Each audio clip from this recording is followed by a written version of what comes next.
Okay, so yaba back. Yada mu nyina ma se bra so se eye yede pensen bro. And I be jimeko na da rema na fe. Yara Miller Activa Fertilizer so da rema de san komo we bro. And we no Castlegate Estate Ghana Limited. One so aso ase okwan songo so also ese yen kan che se enkomo dia ye be di no. One so so so bi. And dey akwanya beto say you get your dream house and I say bia na pasase bia to and I so pesi esi ufie mpoma o. Wa pasase ato ade be si ufie on a Castlegate for Nkasa, Castlegate Estate Limited, and I can on semi. Metro piece over for 0241398176 and 0205601681. Now on a Castlegate Estate, we make home ownership easier in Nisa and Common. Yeah, Mela Activa Fertilizer, so in a for or not any GSM Kasipa, if we say the airboa Kasi, and say. And they say we near fertilizer already juma question because Activa Fertilizer, yeah, Mela Activa Fertilizer. Adom say in Koma yet free NI before no say Bibia Ekosukama, the Uba Ebo, and also say mushroom, no magiatum. Now most Makunya the pa every NIB Ejmekono Honum. Well, this segment we are dedicated to Alote Jacobs, and then I would that on any bar.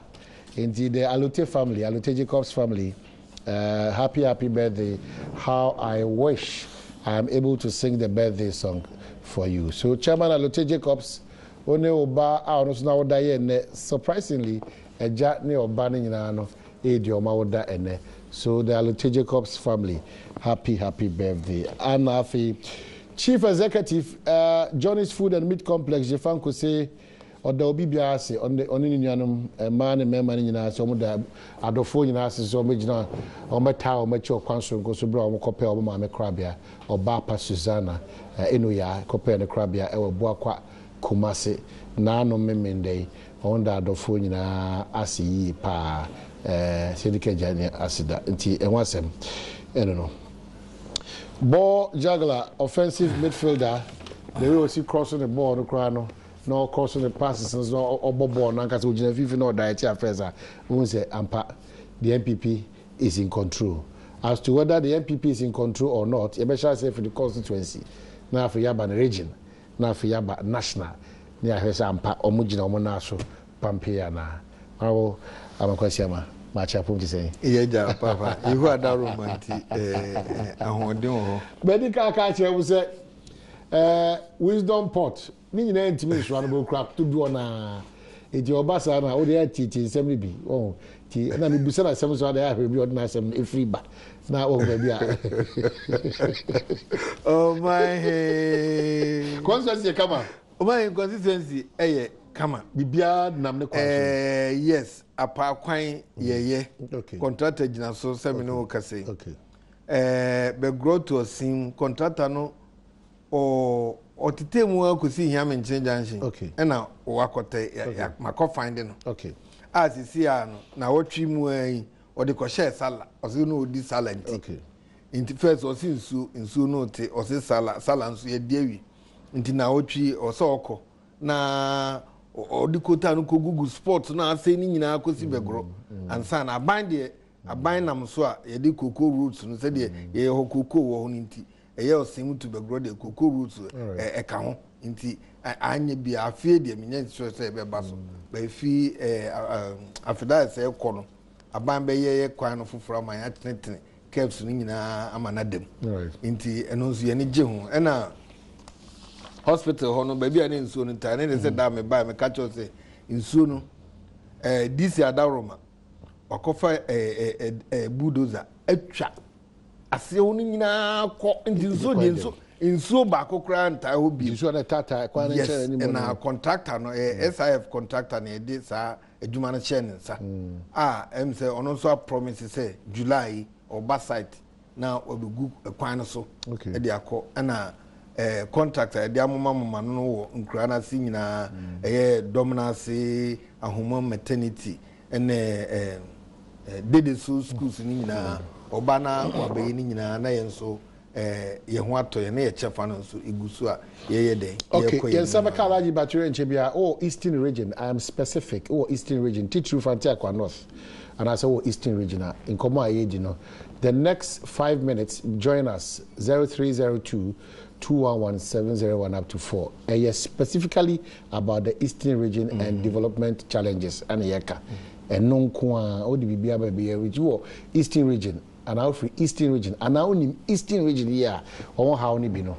Now ultimately I think oh free frontier kwa north so or say yeah to temu kwani bi abrobo kwani bi so this is so be track kwani bi so ama gota no and you should to me ethnic kama. That's right. Now I mean was the okay. Apa kwani no so yeah gravo agusukuta. All right, so 0302 211-701 up to 4. The next 5 minutes. Yeah, we are to fe yasin so yeah the ama contractor o grade so. Okay, we constituency. Yemra Eastern region ankasa.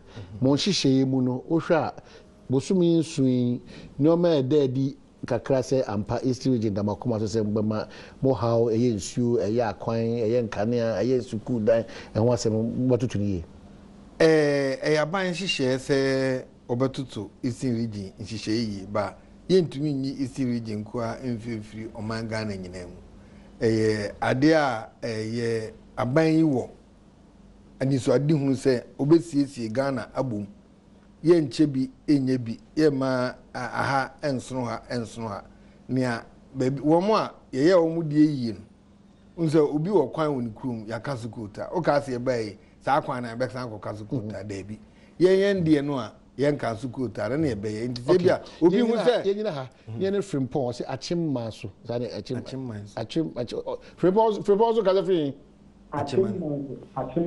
achimma so okay it is frimpon for mine, like catch pop. I change or damage. But if you're in the like catch pop. Honey, a ball of crumb there. John Henry, a man, the theory like catch. I don't you're quite your office or that, or that, or mine. Your crime, your bottom of the okay. Yeah, that's it. Yeah, that's it.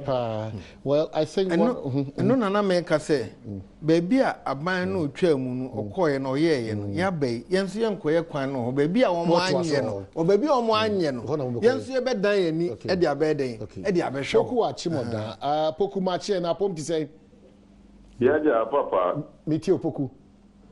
Mata, efiti suhumene intemo suhumne nse mipom no suhumne enuma papem mata omre ma contract contractors no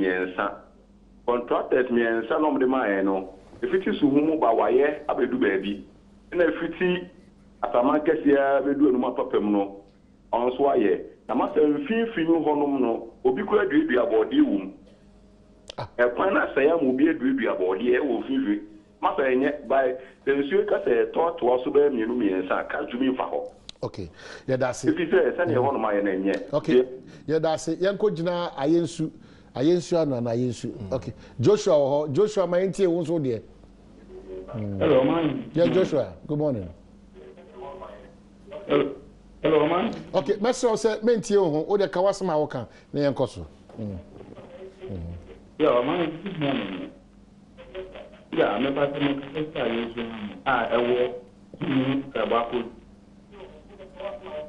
yo o man me ba so gen kan esi kota efe ntan nke ka so se ka so yo man yes tre na mabo abaye na mabo o me bi amwa na yen enti onabo a ye gudu ma o di bra ewo okay yeah that's it no ye na begro na ye ne ye nua bema nua bema di na free mitimi frache me machie ya jeso honorable ye bo ani ana anwe ba so ye bo ani yo ye bo en ka say am a problem here in education akwala ni mu ade but awofo no esi ka se mo ni ade awofo won ti no one should then scholarship scheme will be a young shouldn't in the year. If I bet was a MP scholarship, who need Papa Echo. If I bet was a Coco scholarship, who need Papa. Okay, your boy, Colana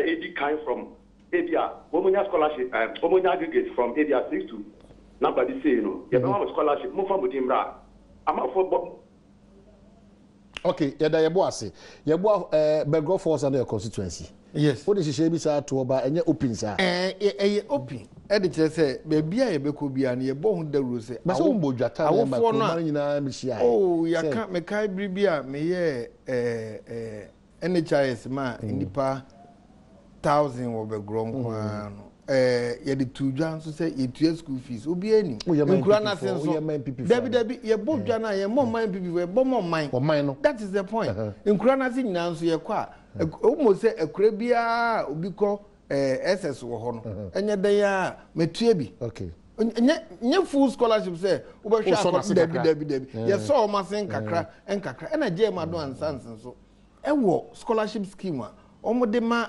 maths and science for omo a omo excel wo SS na omo ko tertiary no eno so open obo dawru ye inaugurate wo begro ye bi won kran so wo na say what is be ketu bi abefom ko de bi no wa try say obe access bi da ena wanya na wo de nia wate no ketu faint kra information wanya no just take the lead na bisa hwe nti ewo ho nti esremu Mr. Ebu abomoden na bisa na enu so a o ti ase na anaze wunya bia na nche se ni ho sika na eba no enoso sa na kamba sika pudu bi na da ho ne de dabi common fund re na eba na otete a na o de portion bi ato ho for that purpose that is the point we ni fine sa na dabi o assembly ho nti se ye obi cry beneficiary and no one say ye memema note na names no ma list ni nyina na me de akoto assembly ho na ma inform beneficiaries no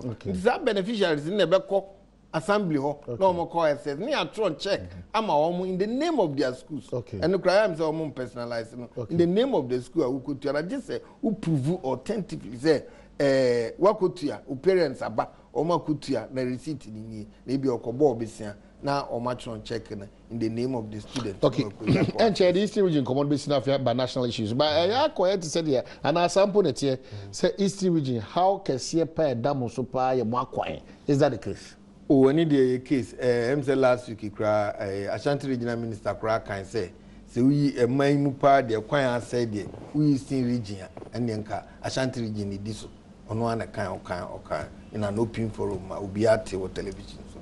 Empire kwan de yakwan nyina anye ye wo kwan bi efiri obo ho e de kon kankama chale sa kwan no pa enya kwan kito na e wo ba ko so efiri begro e kwa akosi aboso eno e be se 2.5 months ni so no start no mi sika na me contract obi na o call trips of sand gravels e de ko fill sports no enye ni nyina na me ma youth no e di akiri na o mo level ni nyina nti ene ka sport kitua bi se ka no cars no say nti mienu no mo ntumi ankobi ene yo bo ho anim ho poporo so kakra bi enu mpo is on my mind say nso no e ko fom kakra me ma local boys no ayusu kia track bi na omo emfanye se menya sa 12 wheeler na omo fa enye ho no oh nti bush dia no nso ajamamu ho dia na ye twa so ye ba ye twa so ye degree da to so baba bi no mo ho no ma ye wo sport bi ho no ma kwan no mu no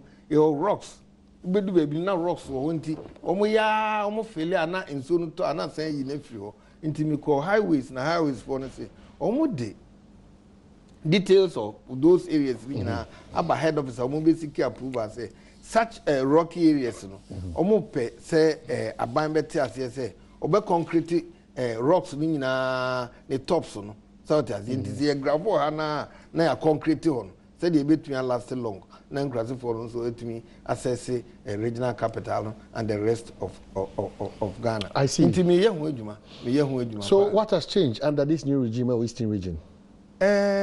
Eastern region there since enya new regional minister or the deputy omo bo adwuma pa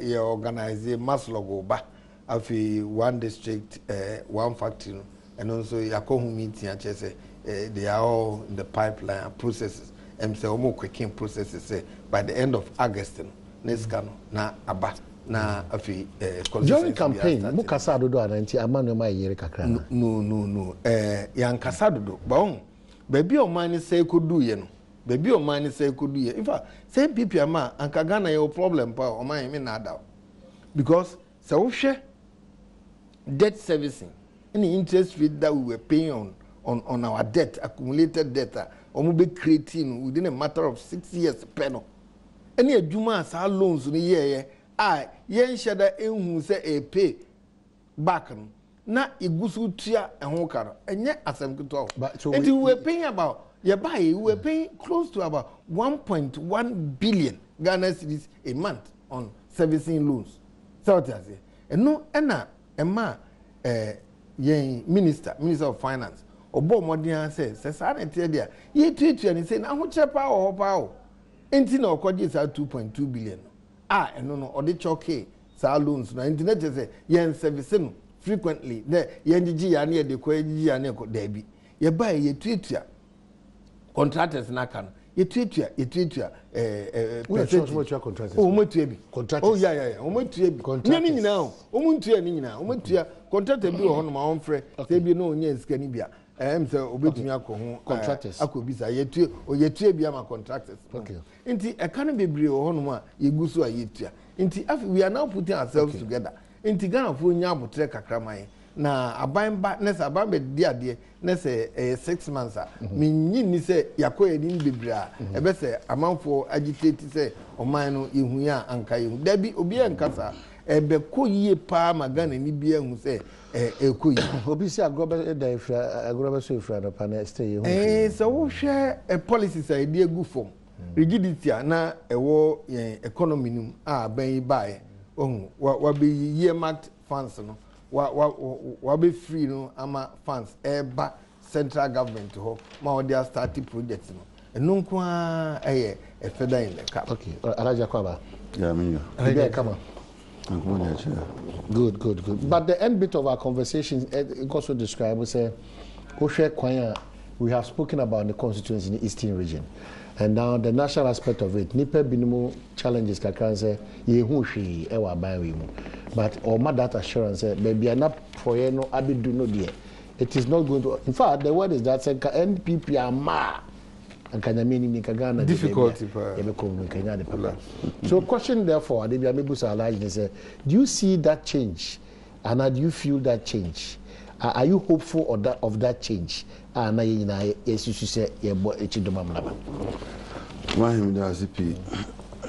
me Bahami can say some people to me fulfill 30% of their promises to Ghanaians met Tuaba in 2020 for MPP. That's okay, and I hope it's tape. Now this issue are the beer almost sorry, and ebe two cababre.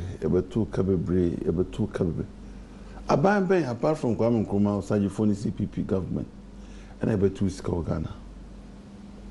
Abang and oba no na eseka no na edehum ma. Government is a continual business.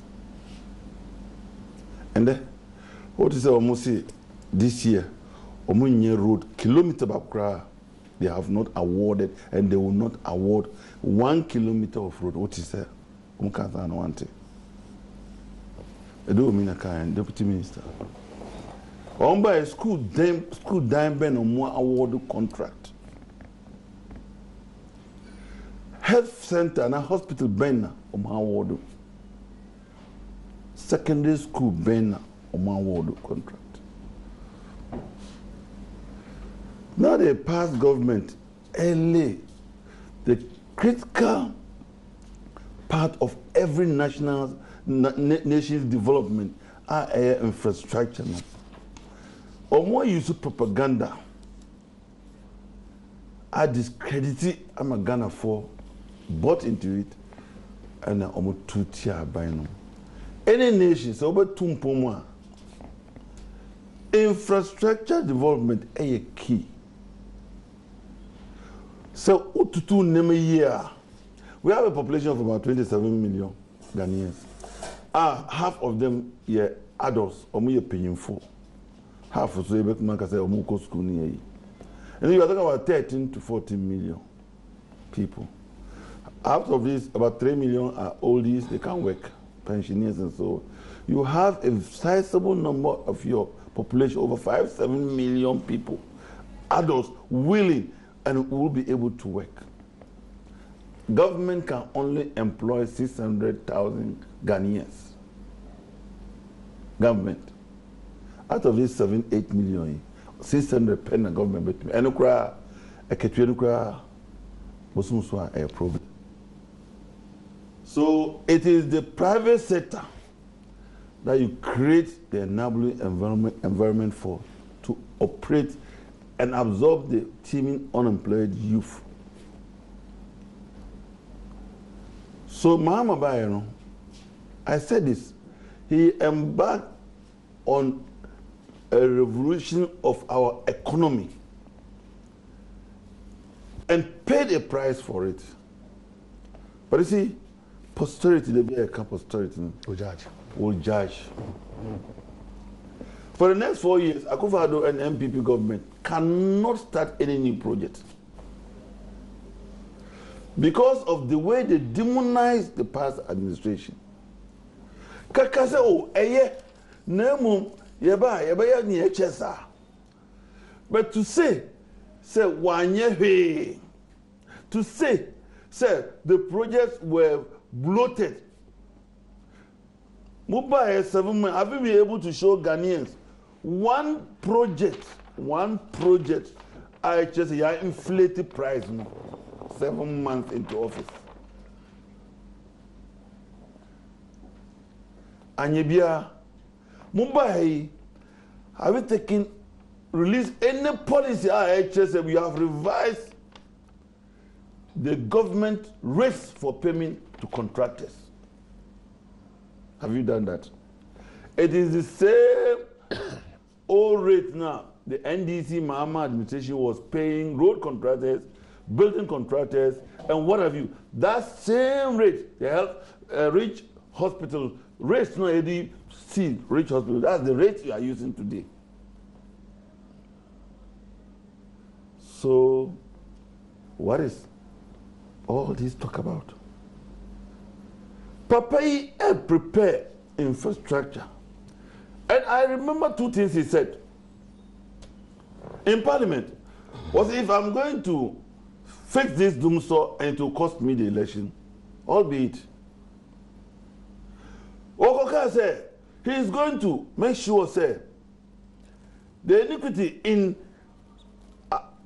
students' allowance, health and teachers' allowances, he is going to solve it once and for all. Because it is not fair, a tertiary institution. And can you more loan? And then we more grants. And he want to streamline this. Not for himself, not for his father, not for his brother, but for posterity, for Ghanaians. Boy. And I like what he once said, that Omubia the president da. So they don't know what it entails to run a country. I feel the Omabatina Sadalum, Omohu and Krewo. The question is, Namoanya, and I need your mother. Mother, when was the last time you saw Kufuor Gallo in Ghana? Our honors were not to second. Amazing. When was the last time who's amount for Sunlight how much? 3 a.m., 4 a.m., Munam Paloma, or Mupe, Msio Accra. Swati by Fiho. And to me, if you order. Master, we are Kaniba. You should understand the context. If the thing was very, very 100, let's say 100%, 30%, 20%. Very okay. Of course, significant. You see, MBB, no government. You inherit the liabilities and the assets. And the assets of your predecessor. Now, MPP ni Nana Akufo-Addo there. Liabilities of the outgone Mahama and this administration there.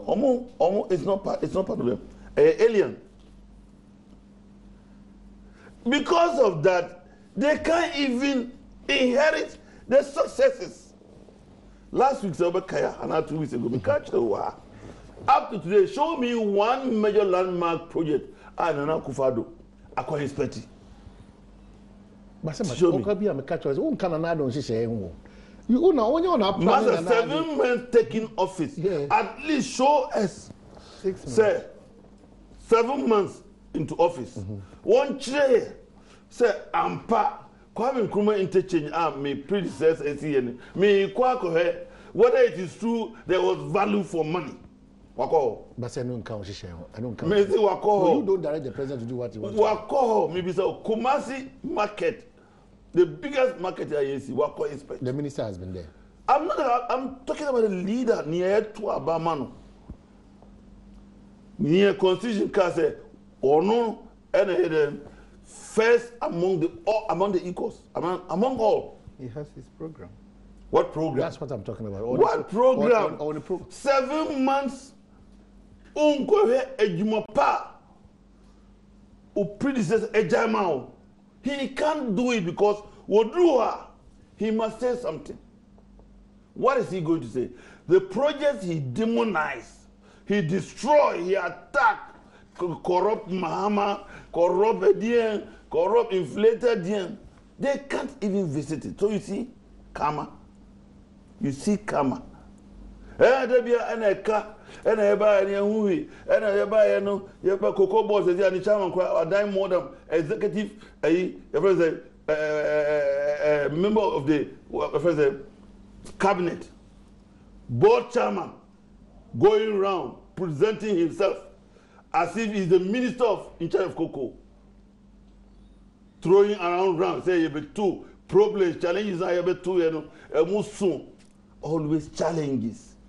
O papa, we film a jai, a japadie, a mount. Sabi, kitwebia, a hand 1 million. Okay, I'll wrap up on this. 1 million.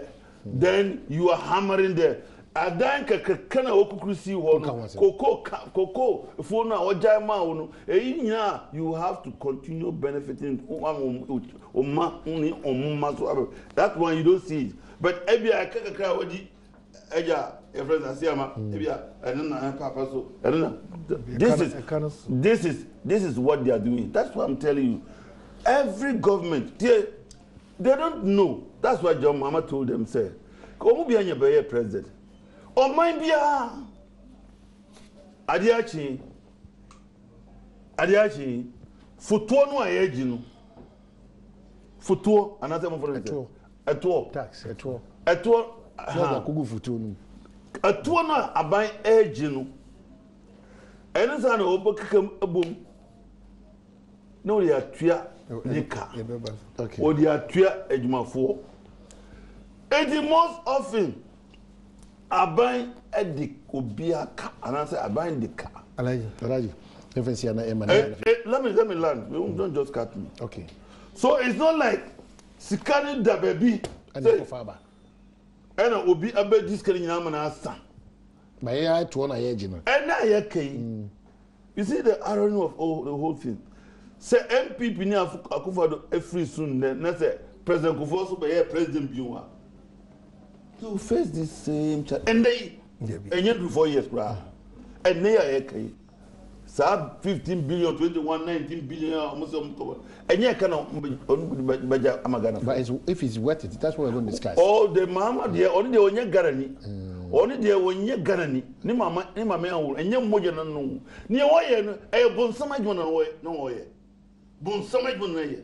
You portray this man as the evil that has ever ruled this country. That is what you people do.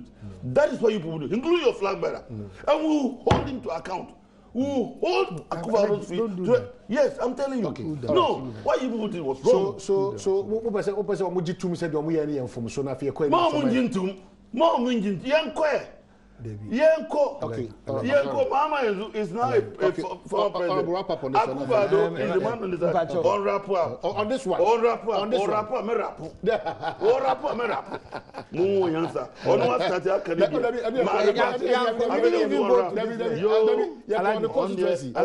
The region. Back to this year. We cool. Don't hit the table.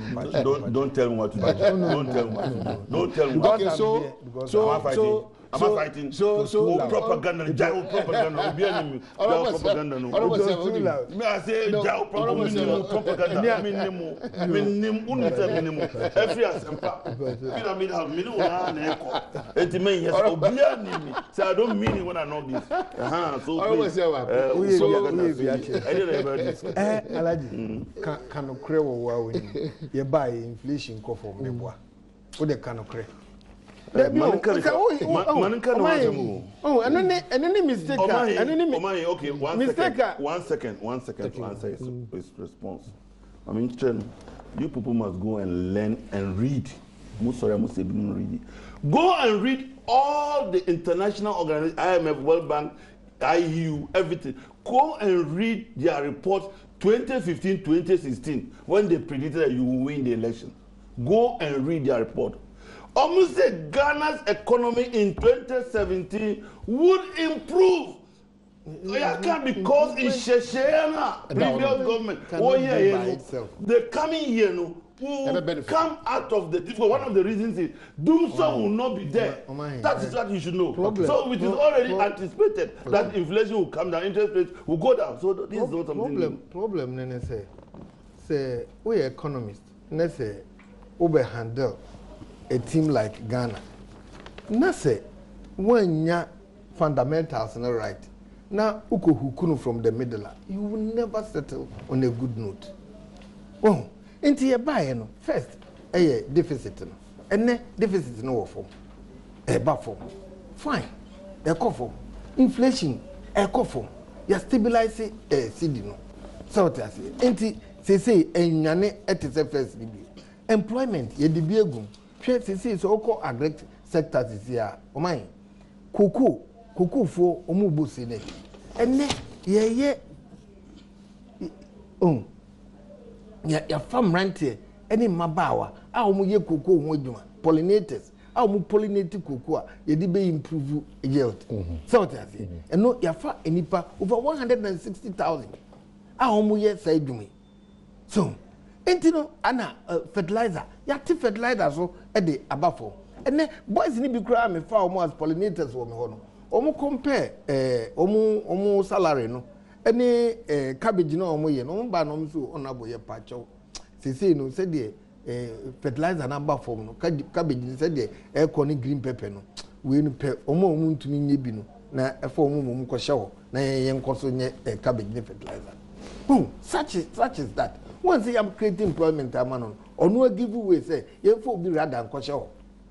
Oka say enye senka fertilizer no de nam 1.2 and ko baba be yesa ko be ye adwuma no mum wo na nka adwuma enipa mienu be ye no na nka ono nko a ye no wajai cabbage no wajai green pepper no wajai eggplant no wo enti ayade a gradually no ye make sure say eniema ye taxes ye yi bi free so uko aboso kan sisi a transporters omo ojo we ni na che say aban no de eniema egu for mo a on that no always spring up no make sure say sanity above and the interest rate above from prime rate above from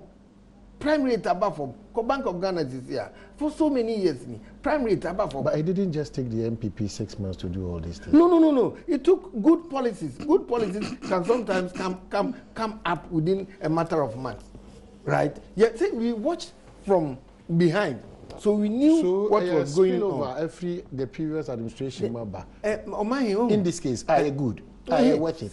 Say omo ntumi amfa prime rate na amafo. So November no the bar form by say 20 points, which is from 26 to 25.50. So what I say. But you buy she baby ababidu.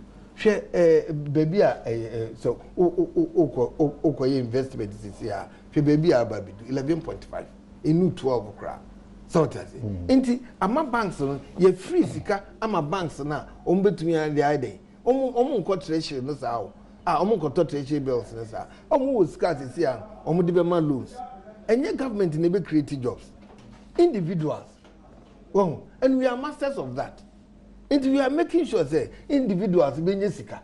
The private entrepreneurs, go back to it. No one make it say, creative jobs. nti ni ayeye edekwa mu pepe we na kyese ye de hihye pa ato ho a economy no den enam so hwelo ya yekoje ya ye de ablocko payment nti sesi ano ye generate revenue bia ye de be investment. Well, the Bako try about 15 billion. 15 billion. You are saying 30%. China Look loan. up to that. You even go beyond your expectation. And I'll be also buying $15 billion loan, Chinese loan. We will be happy. No VAT, no. We will do the VAT as well, but we'll be happy. Some of my full details of what it is about this Chinese loan. I'm a farmer. Yakwaba eba ebi this uncommon.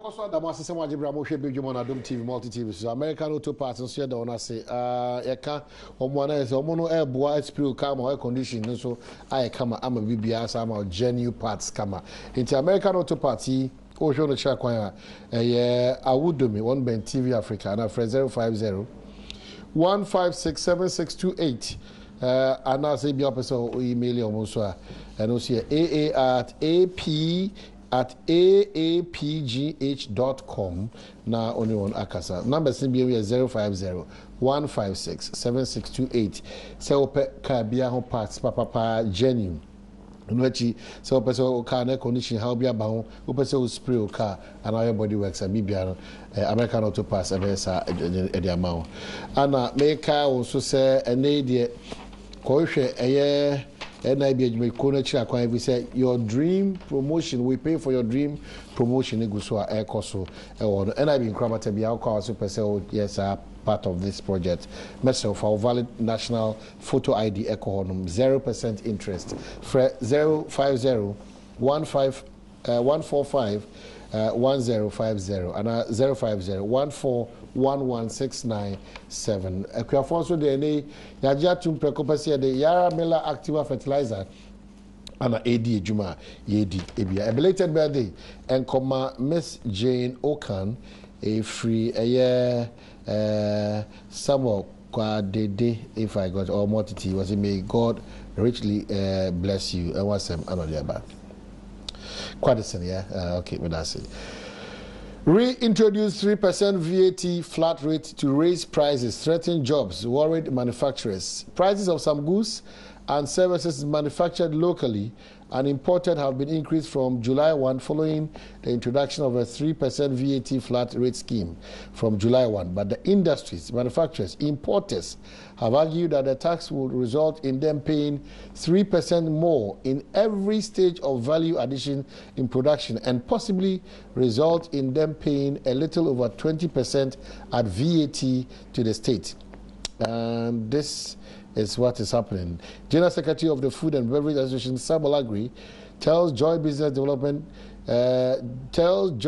the development could also result in prices going up by as much as 9%, and I quote, "This is not because we want to increase our price, but it's because we appreciate the impact on our operations. The rising input cost has forced us to pass it on to wholesalers and the final customer," unquote. A circular issued by the Ghana Revenue Authority has advised all retailers, wholesalers, including importers, to start implementing the tax. According to the authority, the VFRS collection and accounting mechanism under which a registered taxpayer who is a retailer, wholesaler, or importer of goods shall have a marginal value added tax, National Health Insurance Scheme levy rate of 3%, representing the net VAT payable on the value of taxable goods supplied. The Ghana Revenue Authority, in the public notice to the public, added that the tax is an alternative to the standard scheme method of accounting. The marginal rate of 3% represents the net VAT payable and is the difference between the output tax and the input tax of the wholesaler retailer if the taxpayer were operating the standard rate scheme, it said. So clearly, that is what is happening. Effective July 1, 2017. Yo, Papa Mendas. until one mom call me rebating. Mr. Agri, Asemo Okai. Mr. Agri, Mr. Agri, oh yeah, fashion. Mr. Yeah, fashion. What made me tell you? How can I react to this? What was it about? So I also wrap up on our first topic, and I will wrap up. So I have got also the right to wrap up on that topic. Yes. Because it is a new topic. It is a new topic. Until I do my what was it that you wanted to talk about? Not what was it. I want to also wrap up where we left off before you went. What was it that? Then I will also come. Don't worry, I will just wrap up. Then it will be one topic for the day. But just straight talk about CD stabilize, inflation down, and pollination of the cocoa industry. I want to respond to it. Like I earlier reiterated. 6-7 months into office. So what again productive capacity been my year at me anyway stabilize it in nothing. Sabi who do you require that ben na over ama what dry and so all these you are mentioning, like I told you earlier, amount for enemy for I predicted way back in 2015 where I read IMF, World Bank, EIU, all the reports on Ghana. 2017, Ghana's economy will bounce back. It has been stated there because of Namibia and Air Koso. Okay, about city stabilization. City began stabilizing way before even the election. What happened was, omu winning election, omu rhetoric, omu kasa ya wieska, ya yeden ya diska, and Air Koso panic. And that is where the city started galloping, like we say in boat. Yeah. So if you have created it and it has now stabilized, fine. Apart from that, quickly what they did was, in a panic reaction, they went and borrowed money, 2 billion, came and just put it down there to hold the city. Management strategy. Where temporary. You have not changed, as Akufo-Addo promises. Our economic productive capacity has not changed nothing. Bibia ni o maye agriculture man change bibia. Bibia ni o industry man change. Okay. Then finally about this cocoa pollination in our Okano. You sit here, you are gloating over it. The Mahama administration, the NDC Mahama administration, they knew that these things Ghana would require these things. That is why they started the cocoa roads. Weber said road new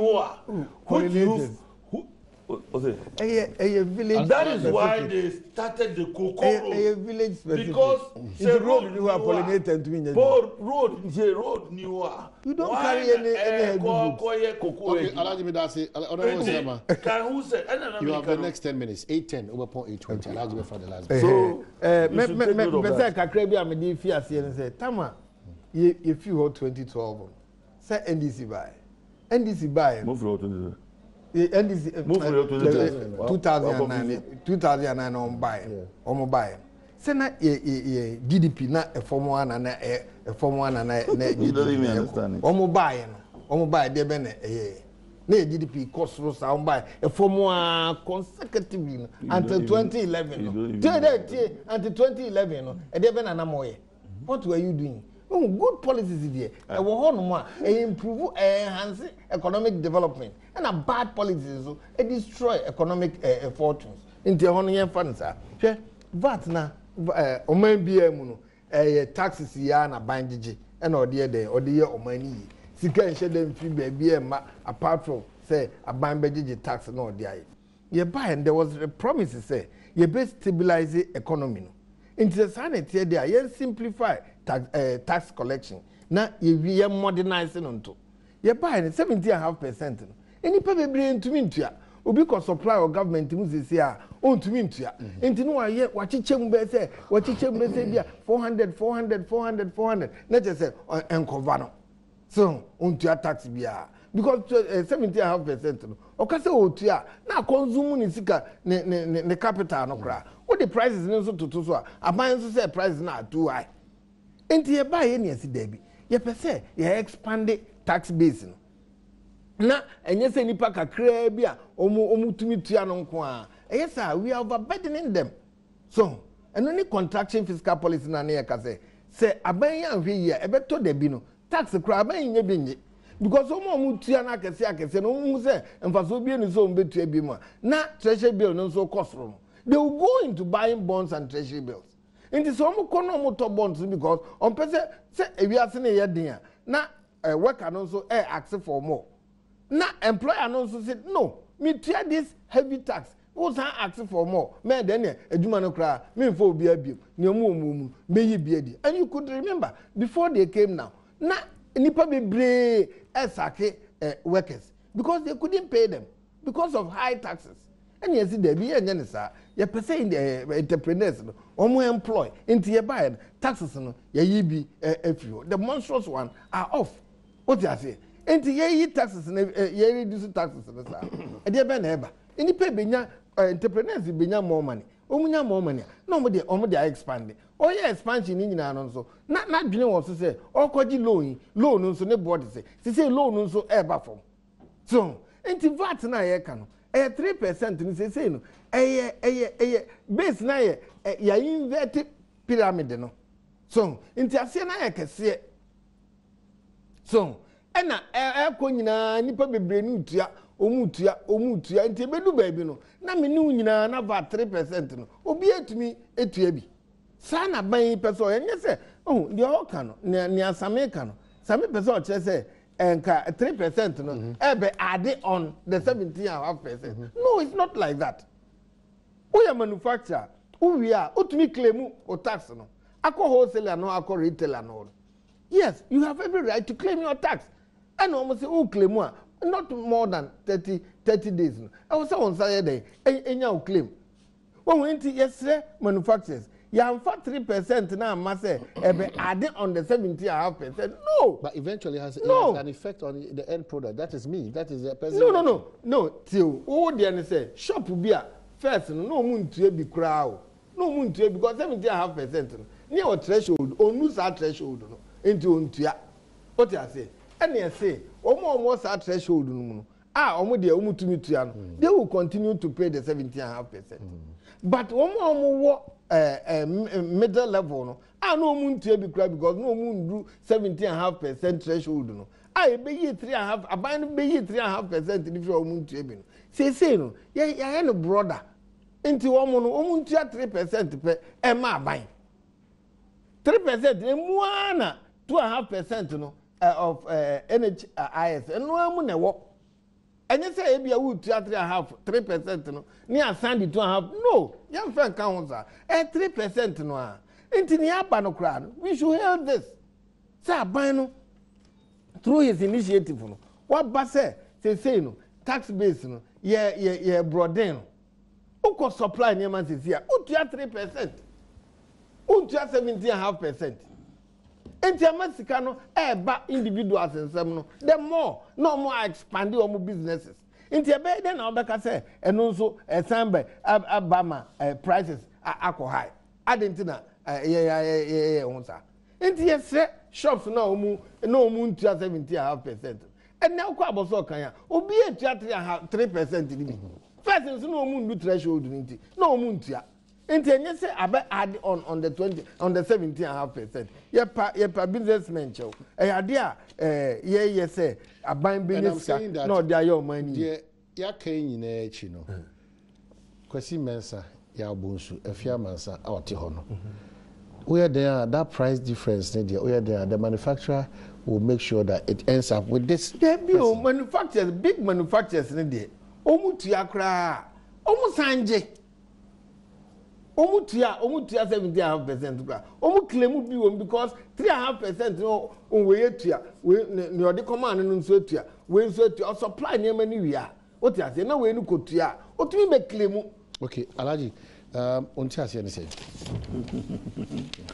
maza before ya na omu hunya misiri papa omu power mu a they never make mistakes. Omu power. And when they are in opposition, they will never give the government a piece of mind to rule. Since Omobai, all the policies and programs are Omodi to Omo manifesto, Omo campaign trail, ni Omo kanina, it's being reversed one after the other. Including this issue. You didn't read part of the story. You see, you should try and then help us when we come here. Because I saw this on Facebook. Baby, I don't know whether...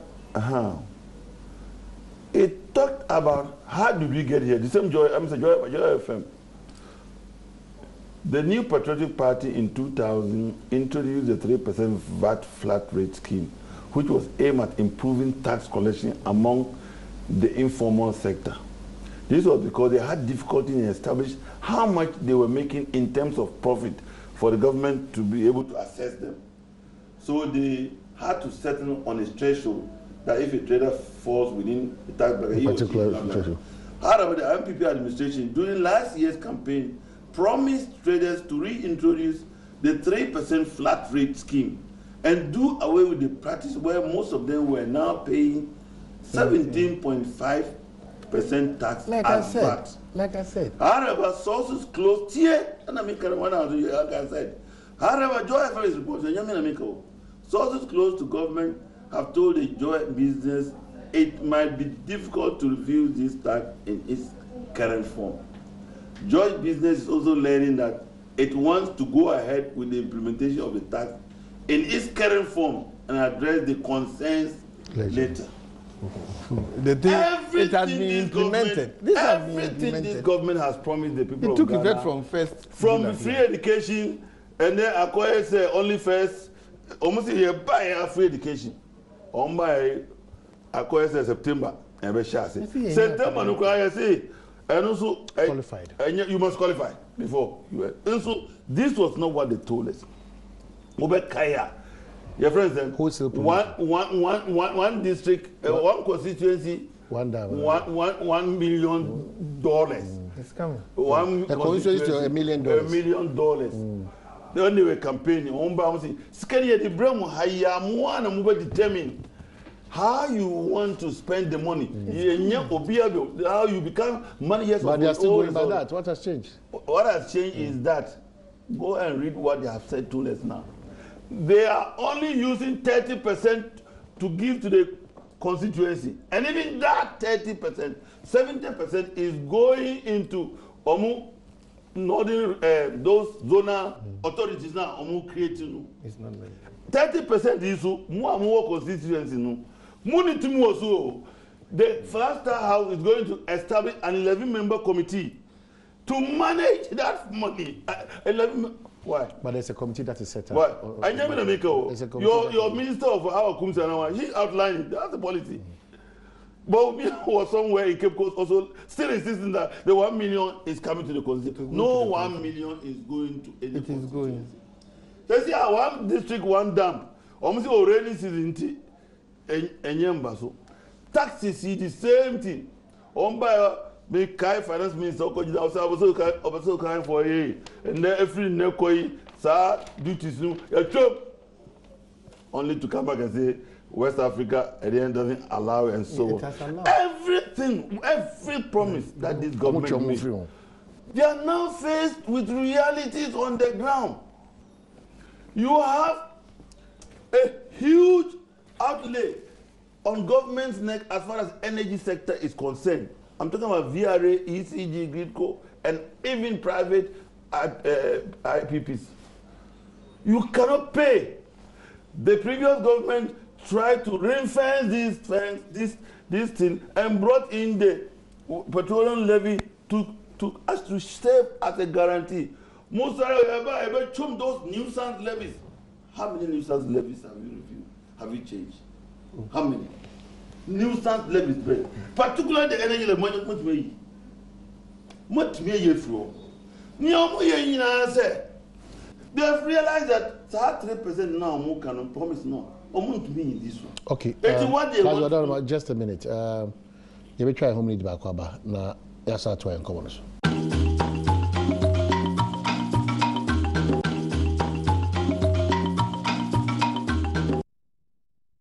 Okay, so you say about that. You make what do I say? You know, the owner CP and I be you make only say that Yara Mela Activa Fertilizer, yeah, the Castlegate Estate Ghana Limited in Swasi, and yeah, the one I can answer as one as I said you with Eddie Ebralaji. Yanko, Yanko Bansana no. Odofobisi or per one room, single room, was single room self-contained, Spinters Road, Tessano, Achimota, Anafi, Spinters, and Casa Spinters, Tessano, Anafi, Achimota. For numbers, 0240469136 and 0244284486, single room. Self-contained 0244284488. Agents are now owners. Owners then go on and all right, so that's it. Well, Alaji. And one no. Well, now we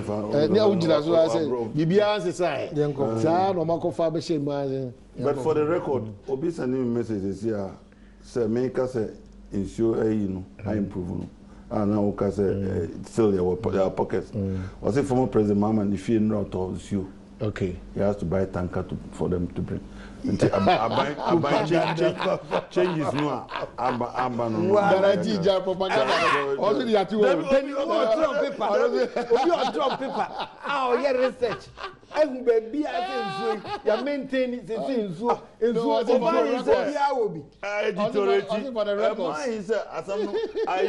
Editorate. And Obika site exam. Do you want me to show you? Okay, mommy, show. What can say?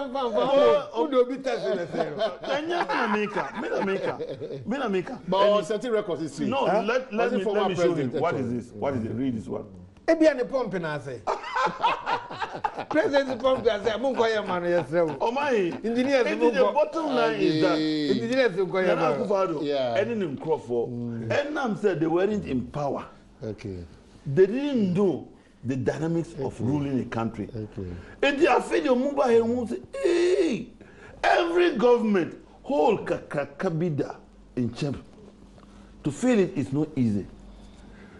I quite say our everyday life in our homes. Yeah. Oh, my 6. Oh, my tiasi. Baba tiasi. Wafa. Wanti. Unyanum. No matter your income, they are competing. They are all competing. Say, ube home. And at any point in time, there will be stress on you. And that is how governance. Alaji, we have an idea of what entails with the 15 billion Chinese loan. We have an idea what it entails. That thing is the greatest 419 to happen in Ghana after IFC, NECA, and TISA. This thing, hey, I'm Ghana. Look, listen, go and trace back. Baumia was in China. As soon as the first news to come in was that we are $2 billion. Ubekaya. What do Kotokai? Was it another 4 billion? He was invited by another 4 billion, and it's likely some 10 billion. And Kenya Pons is here, CDB, 2 billion. Nina 21 billion. Now, I'm a Ghana for service.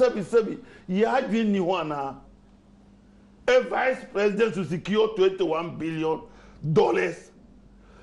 I superpower, Russia and China and Russia almost signed 10 billion investment.